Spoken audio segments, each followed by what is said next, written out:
I'll take talk whatever. fast. No, take whatever you want. I'm going to read with feeling, but It's 20 fast, minutes. fast feeling. Okay. Feeling. Almost 20 years ago, I presented a paper called Reflections on the Production of a Working Class Academic. For this panel, I thought I'd bring that paper up to date, but then I got a better idea. In the current issue of the Journal of Working Class Studies, some contemporary working class and poverty class academics tell their stories. Using these stories as context, I've written for you a narrative reflecting upon some of my experiences in light of what's happening today. I also used an article by Debbie Warnick from the previous issue, since so many of these articles referred to it. Public school. I grew up in a gritty, industrial, working class, immigrant city in northern New Jersey. The school system reflected the town, and I didn't get much of an education there. But after reading some of these stories, I realized that I was fortunate to at least have had what I would now call a neutral public school experience. Yeah. My race, sex, class, and sexual orientation made me part of the town's dominant groups. As such, I was spared from the default destructive school experiences written about by members of other oppressed groups. Being Jewish did put me in a minority, but some of the stereotypes about Jews probably helped me out in school, even though they got me beaten up on the street. Yeah. Going to college. Unlike some of the others whose stories I read, my family didn't present college as a way up and out. I thought about being an electrician, and they were okay with that. Unlike some others, I and my family did manage to find out about and wade through the paperwork for a needed performance-based state scholarship that paid full tuition at any state school. I got into a few of them, but knew that I could never afford to pay room and board. So I stayed at home, went to a school that I could get to on the bus, and got a job to pay for books and other expenses. Unlike some others that I read, my family didn't really make any sacrifices for me to go to school.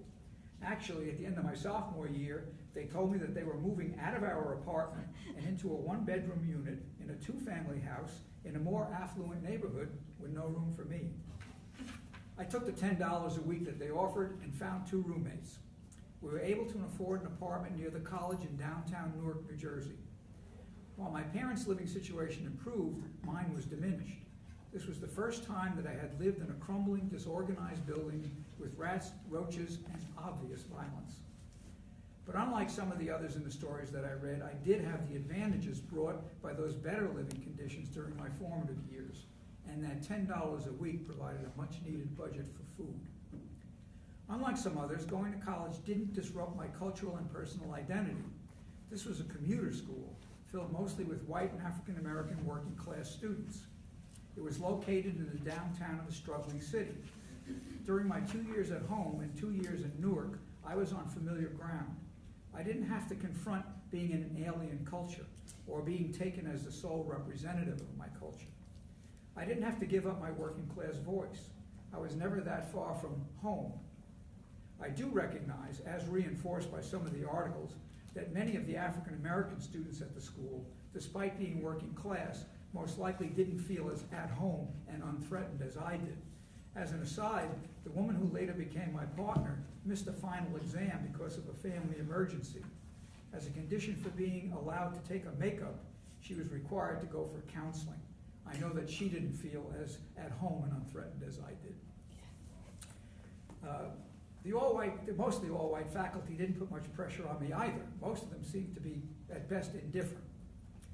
When I somehow got hooked on the world of ideas and decided that I wanted to go to graduate school, I met with my advisor. I came out with a promised letter of recommendation, but with no idea about what I was or should be doing. I wound up applying to schools that I had no chance of getting into, and schools that I couldn't afford to go to without the aid that I didn't apply for. I landed in a master's program at the Brooklyn campus of the City University of New York. Reading about the current crushing impact of student debt reminds me how fortunate I was to be heading to Brooklyn during the time of the National Defense Education Act. This program, begun in 1958, offered guaranteed low-interest loans to students. It made it possible for me to begin and eventually complete my graduate education with a reasonable amount of debt. And later, because I taught at a public college, 50% of that debt was forgiven. Graduate school, the master's program. Once again, I found myself at an urban commuter college 15 miles from my hometown and and filled with lots of working class students. Once again, there was little threat to my cultural and personal identity, or so I thought. The faculty here were much more engaged with students. I learned a lot from them, and several were very encouraging. I even got an A, an excellent feedback in a course with the head of the program. I was very surprised when during a second course with him, I got back a paper with an F on top, angry comments in the middle, and a "see me" at the bottom. He explained that I hadn't followed his instructions for the paper. I explained that since I disagreed with his basic premise in the assignment, I had written a paper that supported my disagreement. He exploded. He told me that I was very smart and could really go far, but my demeanor, my outspokenness, and my lack of deference were getting in the way. I tried to defend myself, but that only made him more angry. I left his office totally shaken. What Warner calls lack of middle-class cultural capital had reared its ugly head. He thought that I couldn't go far if I would just fit into his world. But the reality was that I had no conception of his world. I didn't know what going far even meant, and understood much less how you got there. I was just trying to get a degree that I somehow knew was necessary for a vaguely understood job that I thought I would like. No more than that, a job. I didn't understand career. I didn't understand the whole game. And that encounter was followed by a demonstration of the often cited imposter syndrome. While I was in the master's program, the City University opened with much fanfare a new well-funded graduate center in Midtown Manhattan. It had state-of-the-art facilities and a world-class faculty. My department head in Brooklyn, the man who gave me the "you could go far" talk, left to become the head of the graduate center's psychology program. The new school offered master's students at the City University campuses automatic admission to the PhD program if they could pass the equivalent of the graduate center's first doctoral exam. I took the exam and passed it, but the man who said I could go far blocked my admission. And instead of fighting his decision, I blamed myself and went away. Graduate school, the doctoral program. After 2 years of doing social work and public assistance in child welfare, I decided that I wasn't really an imposter, that I had earned the right to be in that program. Damn it. Since the man who had blocked me was now the provost and soon to become the president of the graduate center, he went far. I wrote instead to the dean of students and protested my illegal rejection. Long story short, I was administratively admitted to the program. I literally left the streets as a child protective service worker on a Friday and showed up at the graduate center on Monday, along with a new cohort of students. No one except the new program head knew who I was or how I had gotten there. One member of the admissions committee, never having seen my paperwork, dubbed me the mystery man. I left it at that. I certainly wasn't going to tell anybody my story. This was my first encounter with an elite institution. Only 2 of the new students had gone to public colleges. Most were classically educated, very well traveled, knew how to take care of their egos, and certainly knew how to network. Most of them had fellowships and assistantships. But despite the social distance, I did make friends and settled in. But also, at the end of each day, I went back to my old working-class immigrant hometown, where I now lived in a 1-bedroom apartment with my partner and infant son. This helped to keep my sense of my culture and identity intact. Despite some dislocations, I was still part of a working-class community. Unlike those who had so many problems after relocating to alien territory, I hadn't yet fully experienced what Warner has characterized as alienation. The guy who had called me the mystery man was a very famous research psychologist. I thought that he was smug and arrogant. I couldn't understand why all of the other students were falling all over each other trying to get to work with him, or at least get him to notice them. Once again, I didn't understand the dynamics of middle-class self-promotion and networking. I took one course with that man. His ego filled the classroom. But what was even more jarring was the way that he seemed to take pleasure in belittling one particular woman in the class. He did not take it well when I respectfully objected. He pulled me aside, and once again I was given the talk. It went something like, "You're very bright and could have a good future, but you come in here dressed like a garbage man, smoking those little cigars and talking about things that you know nothing about." Well, despite the fact that I really didn't know anything about how to play the game and position myself for that good future, I did well in my classes. I found a mentor, developed a dissertation topic, and pulled together a committee. My dissertation looked at the way that individual members of disadvantaged groups explain their group's oppression to themselves, and the way that these explanations are in turn related to their engagement in social protest. When I was well into my research and writing, I ran into another roadblock. One of my committee members felt that some of my commentary was too political, not science. He demanded changes. I didn't know what to do. At this point, another committee member pulled me aside for yet another talk. But this one was different. I had been her student when she taught the first graduate level Psychology of Women course ever offered anywhere. She knew me well. She pointed out that if I refused to give in, I probably would never get a degree. But if I did give in, I could get my PhD and be in a much better position to actually do something to help change the lives of the people that I was writing about.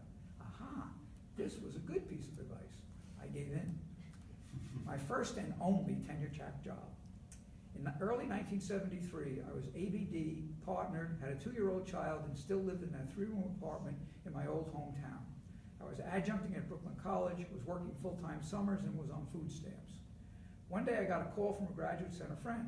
He told me that he was teaching at a new interdisciplinary state college that had just opened 2 years before. He said they were looking for a psychologist with just my talents. Networking. Yet another talk. This one with my mentor. He tried to convince me not to take the job. He told me it would severely limit my career possibilities, that it would delay the completion of my dissertation, that at such a college with a 24-credit teaching load, I would never have time to do any real research, that if I took the job, I was likely to get stuck there. Well, I didn't listen to him. The job sounded fine to me, and I really needed the money. The new college had been created by the state legislature in 1969 as part of the general expansion of U.S. higher education that had been going on for decades. But the legislature was also trying to be responsive to the widespread student unrest of the time and new trends in higher education.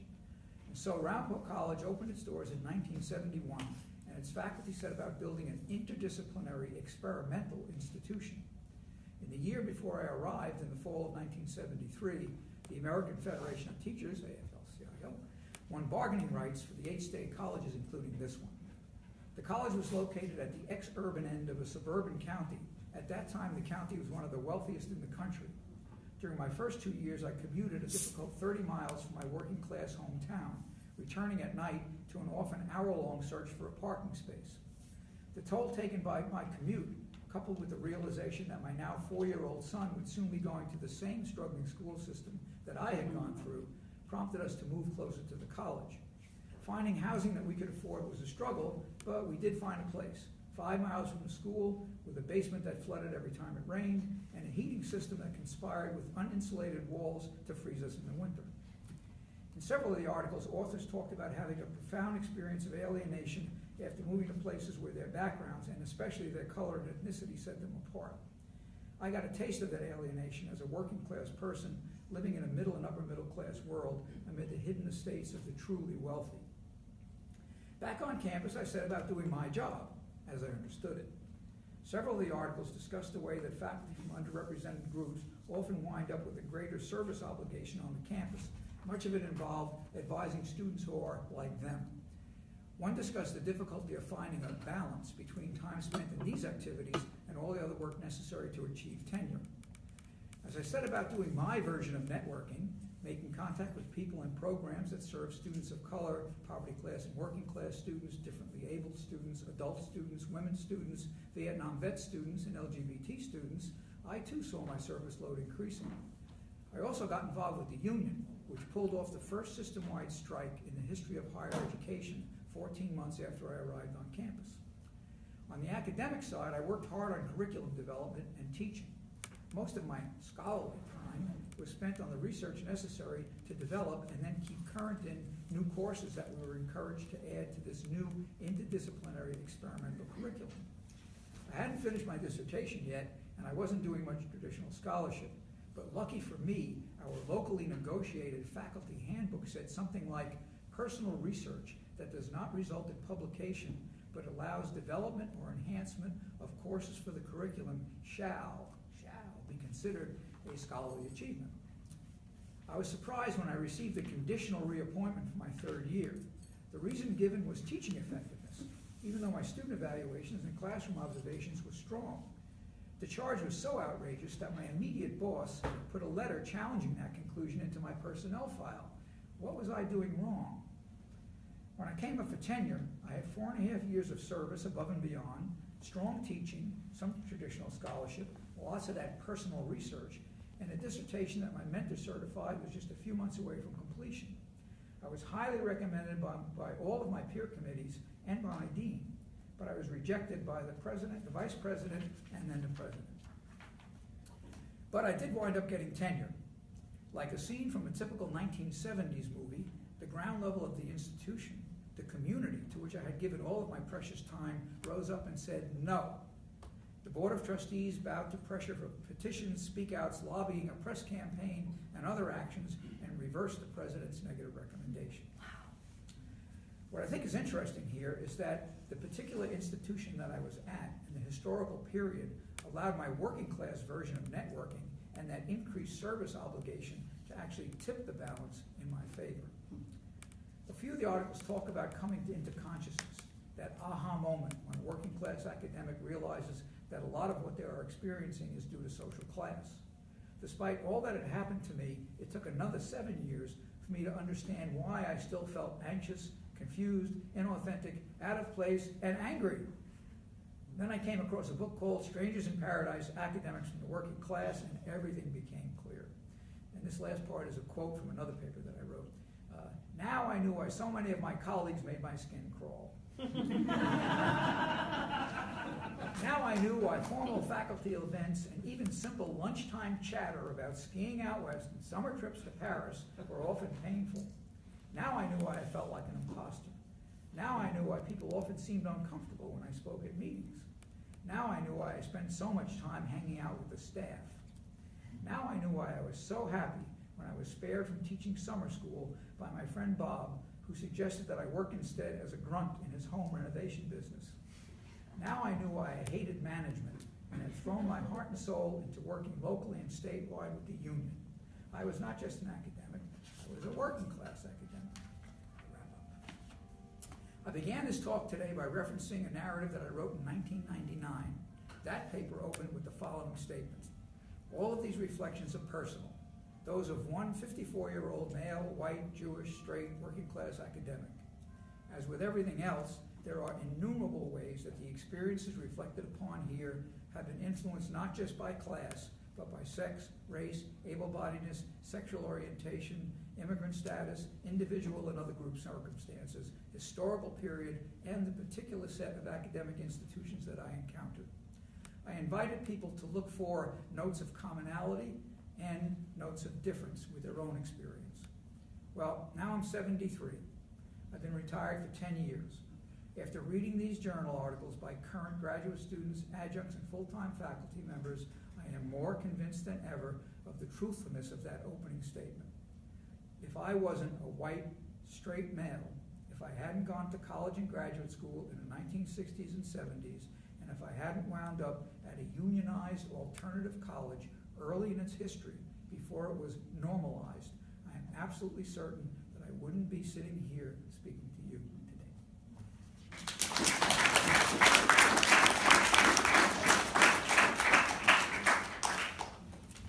Thank you, David. You're welcome.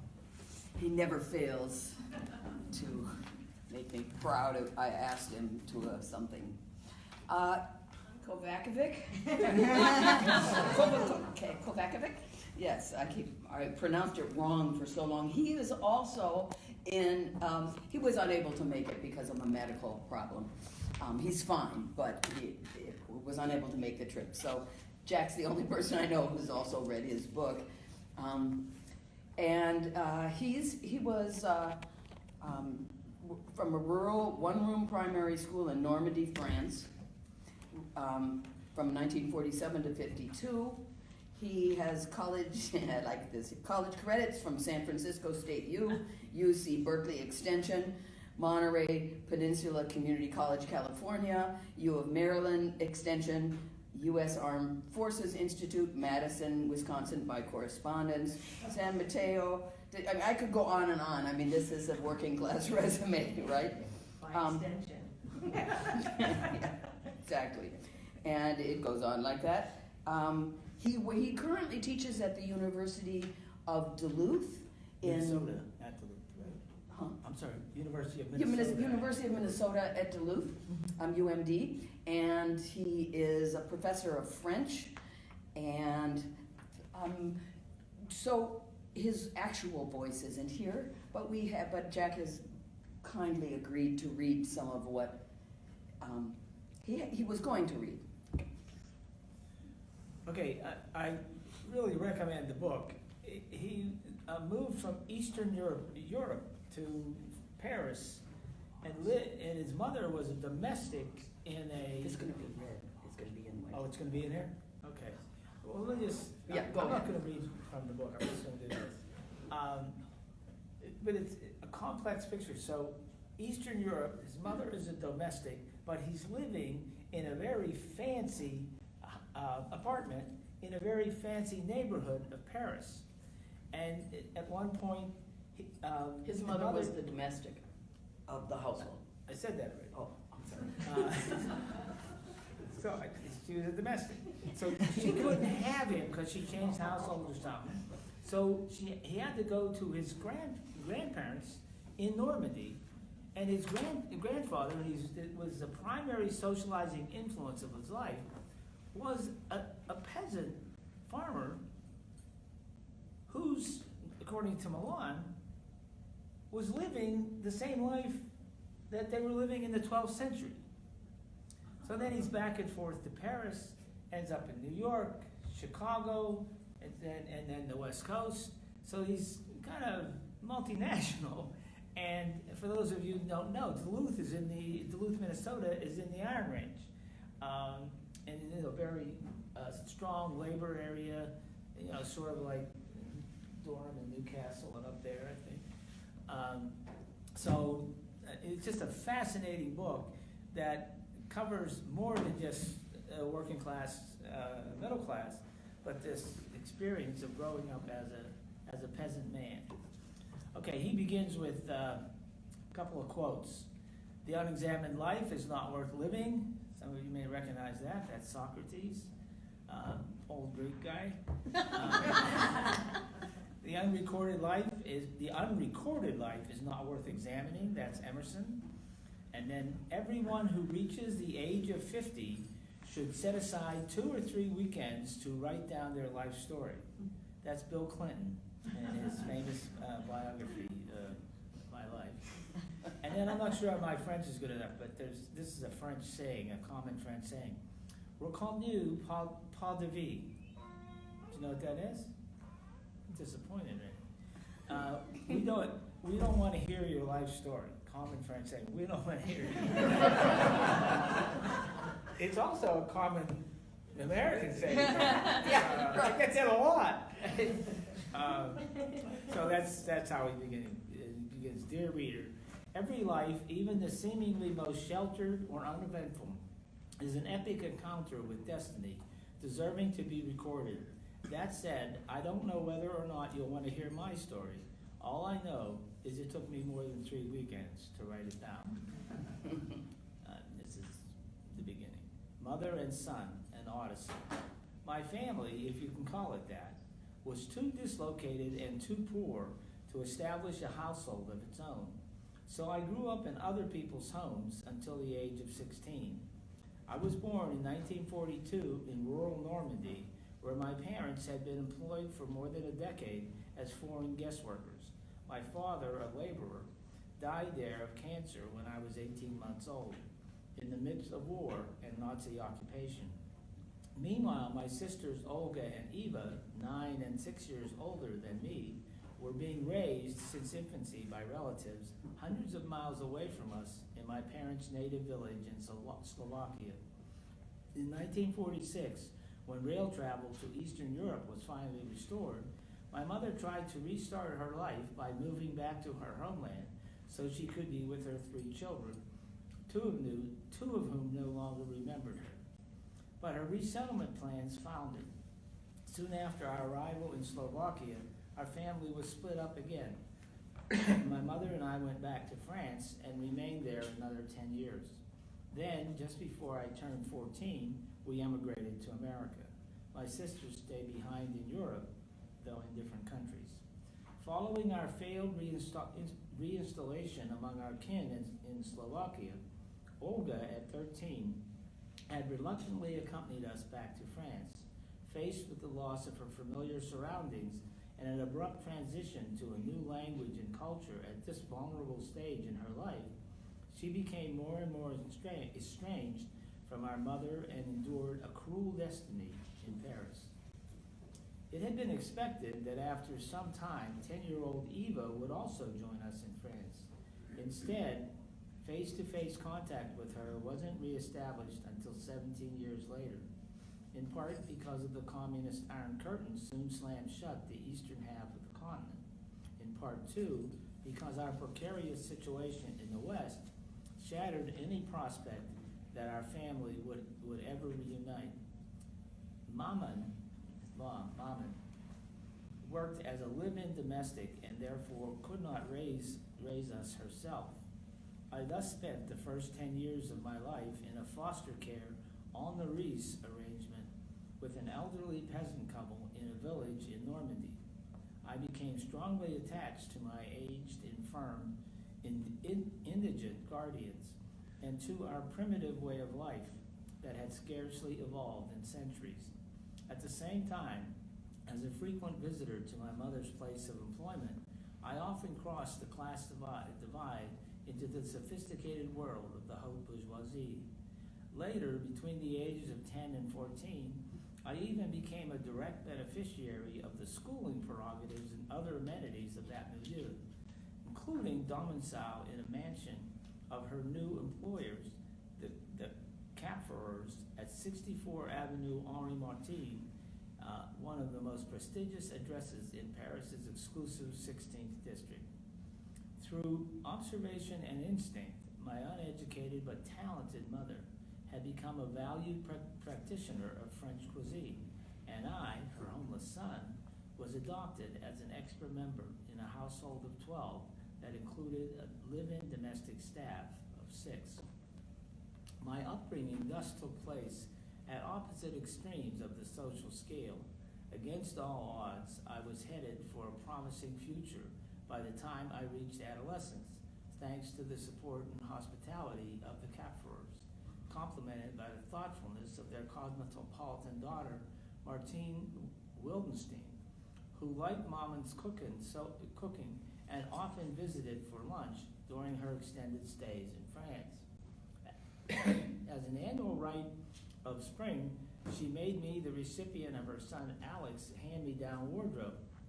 He was 1 year older than I and heir, with his younger brother Guy, to the world's preeminent art dealing dynasty. His expensive suits, ties, and other fine clothes fit me just right. Though destitute and sans famille, I easily passed for a petit monsieur. As if to usher in this radical transformation, I also received at age 10 an all-expense national scholarship from the French government to attend an elite boarding school in suburban Paris. My placement on this unexpected educational path was due solely to the guidance and tutelage of Madame Mercier, my teacher for the preceding 5 years in the village one-room schoolhouse. The luck that had brought me this conjunction of personal and institutional support vanished with my mother's stunning decision to emigrate to America when she turned 50. I did not oppose her project, though it meant forsaking my school friends and my generous sponsors, plus my beloved Paris. I had inherited her sense of adventure and her recklessness, along with her misleadingly placid disposition. Contrary to Maman's deluded imaginings of a better future for us in the New World, the move proved disastrous. I fell into a drastic downward spiral for an entire decade, and she permanently. I recovered from my demise only because of a belated intervention by my disappeared surrogate father, the the state. However, his reemergence into my life occurred for a less magnanimous reason than previously in France. Conscription in January 1965, at the start of the Vietnam War. I ignored my first draft call, but then yielded and wasn't prosecuted. Ironically, the U.S. Army rescued me from my dead-end civilian existence and enabled me to reinvent myself once more. My former good fortune returned after its prolonged lapse. The unfair, arbitrary, capricious ways of the military all played in my favor. I finished my tour of duty with an honorable discharge and a massive case of survival guilt.